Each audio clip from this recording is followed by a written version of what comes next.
wacan oo wanaagsan daawadayaal idil hantiin ba meel kasta oo naga daawanaysaan kuna soo dhawaada wareysi gaar ah oo aan la yeelanayno gudoomiye ku-xigeenka xisbiga FEB ee Sheekh Ibrahim Dheere. Wareysigan gaarka ah waxaan ku gaafureegaynaa isla markaasina aan ku eegaynaa arrimaha siyaasadeed ee ku gadaaman deegaanka Soomaalida xilli xaadirkan iyo sidoo kale caleema saarkii madaxweynaha deegaanka Soomaalida iyo doorashadii ka dhacday maalintii shalay ahayd deegaanka Soomaalida. gudoomiye marka hore ku soo dhawow 5 Somali TV marka xigta bal ugu horeyn waxaan nooga warbixisaa xaaladda siyaasadeed ee deegaanka Soomaalidu oo maanta ku jiro. Bismillahir Rahmanir Rahim. aad baan idin salaamayaa bahda saxaafadda 5 Somali. deegaanka Soomaalida wuxuu qayb ka yahay wadanka Ethiopia oo hadda xaalad adag maraya xagga siyaasadda, xagga dhaqaalaha, xagga ciidanka iyo militariga, xagga calaaqaadka arrimaha dibadda dhib badan baa ka jira runtii. anaga marka waxay naga saameynaysaa qaybta dhaqaalaha inkastoo weli uunan aad u soo caan bixin laakiin sicir barar badan birkii oo marba kor u kacaya saameyn bay nagu leedahay. waxay nagu saameynaysaa dagaalka oo aad ogtahay anaga iyo cafarta xaalad baa naga dhex jirta aan waxba laga qabanin oo marna kacaysa marna yara damaysa. waxaa kaloo naga saameynaysaa doorashada oo doorasho aan sugaynay oo shacabku isbedel intuu helay 3 sano sugayo la sugayo iyadana afduub ka dhacay. xaalad marka deegaanku waa xaalad siyaasad iyo military iyo dhaqaale ahaanba qayb ka ah Ethiopia dhibka ka jira sida ay tahay hadana waxaana la yiraahdaa deegaanka ugu degan baatihiin Ethiopia. sidaan wada ognahay waxaa mar labaad loo caleema saaray madaxweynaha dawladda deegaanka Soomaalida Mustafa Maxamed Umar in uu noqdo madaxweynaha 5 sano ee soo socota. waxaana ka soo qayb galay waliba caleema saarkiisii wufuud kala duwan oo ka kala socotay dawladaha jaarka sida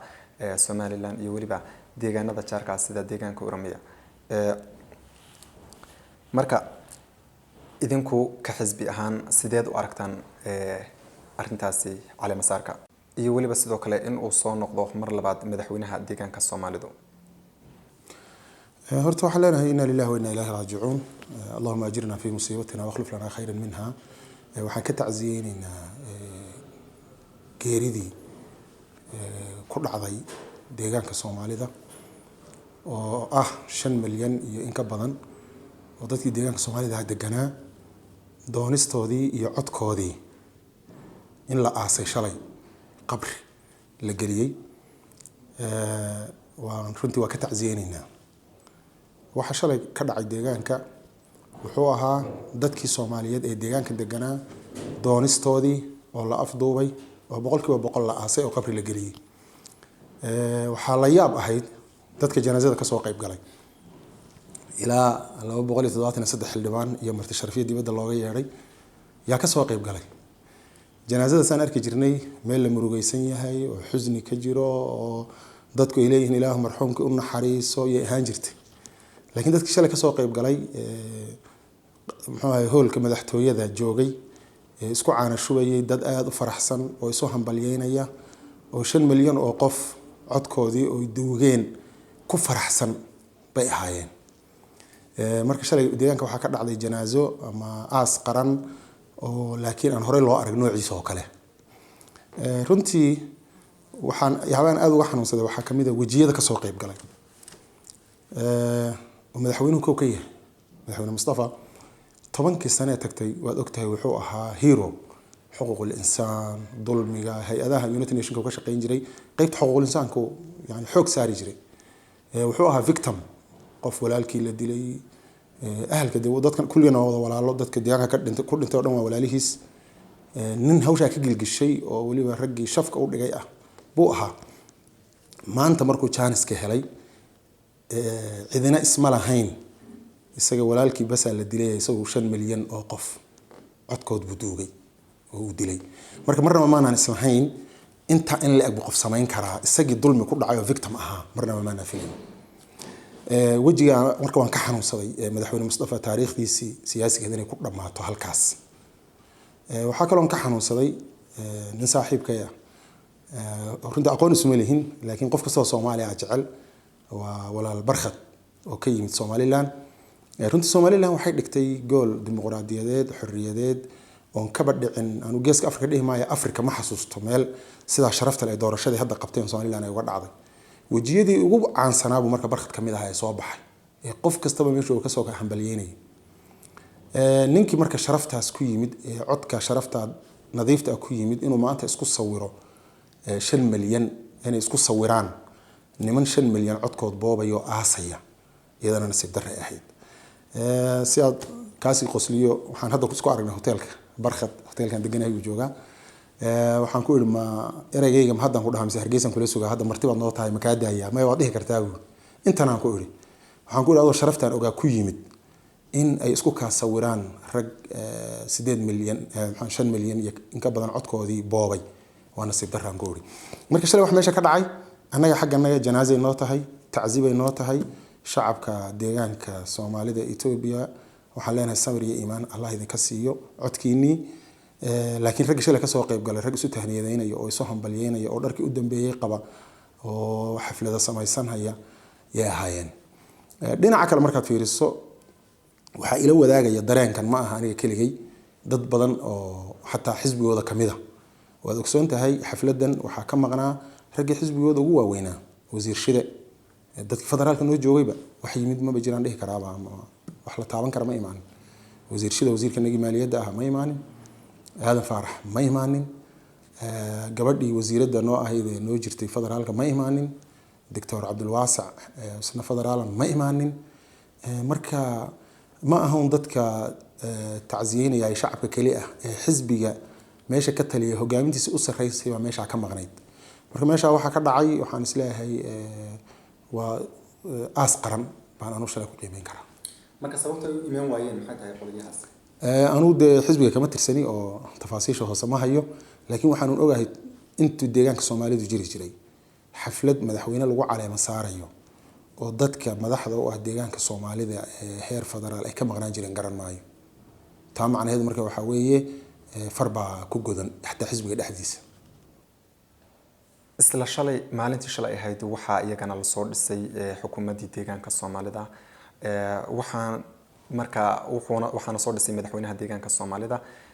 Mustafa Maxamed Umar marka golaha wasiirada ama xukuumadan cusub ee hadda la soo dhisay ma tahay mid ku saleysan rabitaanka shacabka iyo dadka dabooli kale waliba baahiyahooda mise waa mid ku saleysan nidaamka 4.5ka horta walaalo nidaamkan 4.5 ee deegaanka maraaxil buu soo maray marxalad inta hadda ka horeysay si official ah ama qof mas'uul ah oo madaxweyne ah ma dhahin qabiil baa wax ku qaybsanaynaa si dhaqan ay isaga mari jirtay dadkuna dulmi bay tirsan jireen aad ugu mayna mashquulsanayn qabiilka dadku cadaalad bay u baahnayeen dulmi markuu dhaco xalkiisu waa cadaalad ma ahin qabiil wax lagu qaybsado marka deegaanka waxa ka jiri jiray dulmiga anaga waxaan filaynaa xalkiisu inuu cadaalad noqdo laakiin ilaa dulmi baa jiri jiray xalkiisuna waa qabiil waa mas'ala ugu hor leh waa markii koobaad oo madaxweynaha deegaanka Soomaalida uu yiraahdo qabiil baan wax ku qaybsanaynaa si rasmi ah marka waa wax nagu bilowday thaqaafo nagu bilaabatay oo xagga Soomaaliya ka soo gudubtay oo 4.5 ah iyo madaxweynaha hadda jooga nagu sharciyay dibkaas marka hadda haysta oo waxa dhacaysa hadda wasiir qoys hadii la bedelo inuu qoyskii mudaharaad kiciyo booskii waxaad arkay isla nin reerkii abaa la keenay systemkii dawladnimada meesha ka baxay systemkii qabiilka meesha qabsaday marka runtii horta arintaasi guud ahaanba 3 sano hadda u dambeysay yay abaabulantay oo madaxweynaha cusub baa xal u arkayba inay sidan tahay munaasabooyin badan ku sheegay marka guud ahaan fikradu saas u khaldan tahay idinku ka xisbi ahaan sidee baad u aragtaan xukuumadan cusub ee hadda la soo dhisay dadka yimid ama madaxweynaha noqdo ama kuwa kale ha noqdee anagu ashxaasta seedaba dood kama qabno qof kasta waa muwaadin Soomaaliyeed madaxweynuhu waa muwaadin Soomaaliyeed wasiiradu waa muwaadiniin xaq bay u leeyihiin wadanka inay xukumaan waa rag wada shahaadooyin leh aqoon leh laakiin anagu waxaan dood ka qabnaa weyga ay ku yimaadeen hadday tahay marka hore oo doorasho boob ah sanduuqyadii waad ogeydo intay foosheen iyo waxay dhaleen baarlamaan xaaraana yani sanduuqa dad cod kuma ridina waa lagu guray hadda iyadoo live YouTube ku jirta iyadoo lagu gurayo intii rag u fadhiyaan dalaq ma aha waxaan iska leenahay sanduuqyadii intay foosheen bay waxay dhaleen baarlamaan xaaraana baarlamaankii xaaraantaan intuu fadhiistay iyo wuxuu dhalay wasaarad xaaraana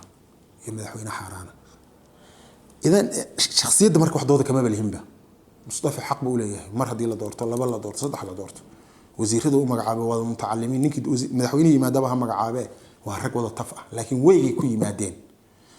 marna doorasho xaaraana ku yimaadeen marna 4.5 oo wadanka in lagala dagaalamo u baahan ay ku yimaadeen labadaaba marka la fiiriyo wadaday ku yimaadeen wada aad u qaldan weey hal xaaraan in dhiri xalaal ma dhasho maxaas idintiida idinka laftiinu inaad ka mid noqotaan maadaama aad ka mid ahaydeen axsaabta siyaasadeed ee ugu tunka weynay deegaanka Soomaalida dadkii xisbiga horreeya doorashada qaadacay baan nahay xisbigii marka doorashada qaadacay doorashadii xaaraanteed wixii ku yimid inaan ka qayb galno ceeb bay nagu tahay doorashada waaban qaadacanayba yani seen u soo geli karaa ninkii aan xaaraan baa tahay wuxuu sameeyey marka cuntadii waraa waa xaaraan intaan ku dhaynaan anna malqacada dhinacay ka qaaton kula cuno taas ka sii xun marka anagu marnaba kama qayb galayno mana ka qayb galin sidaa darteed waa banaanka ka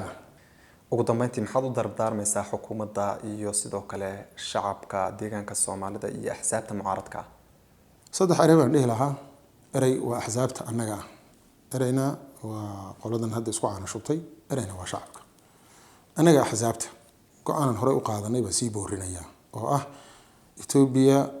waxaa ka socota xaalad adag oo dhan walba u adag gobolada kale waad ogtahay waxa bad ka dhacaysa iyo waxa iskariyanay haddaan nahay axsaabta mucaaradka ah magacu dooni baa watay oo wana laf annaga cid kale waxaan leenahay deegaankeena inuu deganaado aan ka shaqeyno nimanka isku caanashubay ee xaaraanta ah aan la shaqeyno macnaheedu maxaa weeye aan la shaqeyno anagu dawladooda ma galayno laakiin haddaan doorashada geli lahayn habkay wuxuu dhigeen buuq baa dhici lahaa oo anoo degmadan ka rashaxnaa markii kaarkii boobaan anna aan soo istaago dadkii shacabkii uu kala jabi dadku waa dad qabaa'il ah wal xabad baa bilaaban lahayd buuq baa dhici lahayd taa darteed baan uga istaagnay doorashada oo wariidku isku caanashuba si wadanku nabad u ahaado marka axsaabta mucaaradka waxaan leeyahay nabadii inagu aan ilaalino qoladan meesha timid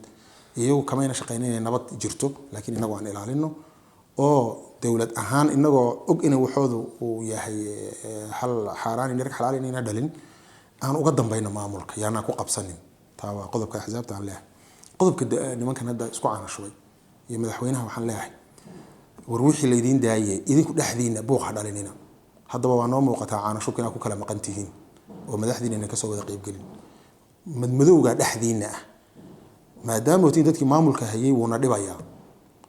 oo marka idinku isqa qabsataan sidii baa telefoon iyo diraysaan oo 100 meelood ninba meel dabada la gali doonaa markaas idinka isku kiin garaaci doonaa markaas burbur imaan doonaa burburkan anagu ka cararayna idinku dhaxdiina ha keenina